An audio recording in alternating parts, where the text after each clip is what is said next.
Hi, everyone. Welcome to our TriFit tips. We are still talking about how to listen to your body. So, tip number 2 is listening to your energy levels and trying to dissect it so you see what is actually causing your lower energy. So, if you wake up one day and you're like, oh man, I'm so tired and low energy, maybe start looking into it more on what is actually causing the low energy levels. So, Tracy, what are a few things that could cause low energy that you should maybe pay attention to? So I think one of the main things actually, because a lot of people think, oh, I didn't get enough sleep, that's why I don't have enough energy. It is one of the contributing factors. However, I think food has a lot to do with it.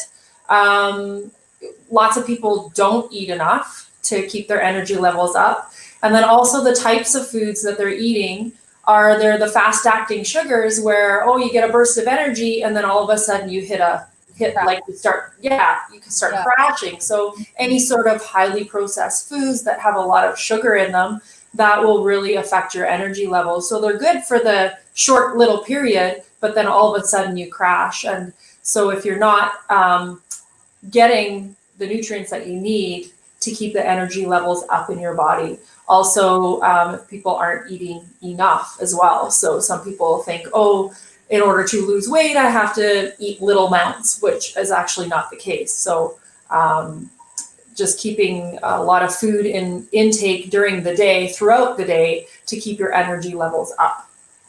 And then water, what do you suggest for water? Oh, absolutely. Water definitely has a lot to do with that as well. Obviously, because it flushes toxins and stuff out of your body. So if your body is like busy trying to deal with it on its own without having the help of water flushing, then that'll have a lot to do with your energy levels as well. Right. So another thing too is your environment. Like, if you're in a negative situation, that will naturally just drop your energy levels. So little things, just be aware of it. You know, what are you around? What are you reading? What are you watching? Who are you talking to? A lot of people, especially right now on social media, there's so much negative comments from people, negative videos, and it really can, if you pay attention, you'll notice like it'll drop your energy level. So maybe, you know, if you're more aware of it, making a point of trying to, you know, do it in small doses if you absolutely have to, or, you know, just stay away from it and control your energy levels in that way. Because a lot of times your energy level also affects your mood, whether you're happy or not happy, right? So that also has a lot to do with it too. Yeah. And laughter is really good at increasing your energy. So, you know, finding ways to make yourself laugh and find your happiness, and that definitely increases your energy levels. Going back to sleep though, Tracy, what are some things you can recommend for sleeping? So maybe setting up a routine, because sometimes you think, oh, you know, I didn't get a very good sleep. Well, did you eat right before bed?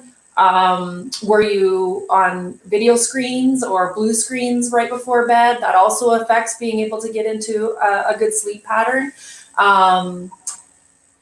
Haven't had caffeine before you went to bed, those types of things. So a lot of the times it's not just, oh, I didn't sleep very well. Well, actually investigate as to why, and maybe try eliminating some of those things, and maybe that will help with your sleep patterns as well.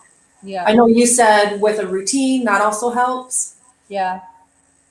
So, and a little story we just want to share is we really notice when we're training clients how much their energy level will shift just from in one session. So somebody might come in, they're tired, they've had a hard day of work, a lot of pressure on them, and they're just feeling blah. We are really good at paying attention to that and just changing up the sessions to help them feel good when they leave and increase their energy levels. And movement is a huge way to increase your energy level. So if you think about it, you know, like if you're vibrating low, you're not moving, where if you want to up your vibration and start moving around, that also increases your energy, increases your mood, and you typically will feel much better from that. And we can actually notice it happening over the hour period of time. You can see that they're tired, kind of moving a little slower when they first come in. After about the first 15, 20 minutes, you can see that the energy's starting to change. You can see their mood levels changing, and they may have come in kind of unhappy, a little bit depressed. And when we see them leave the doors, they've always got a smile on their face. I don't think there's been a time where I have had a client that's come in that headspace where they haven't left feeling somewhat more positive. Exactly. Okay, well, try those little tips and keep listening to your body. It's the biggest way to dictate what's happening around you.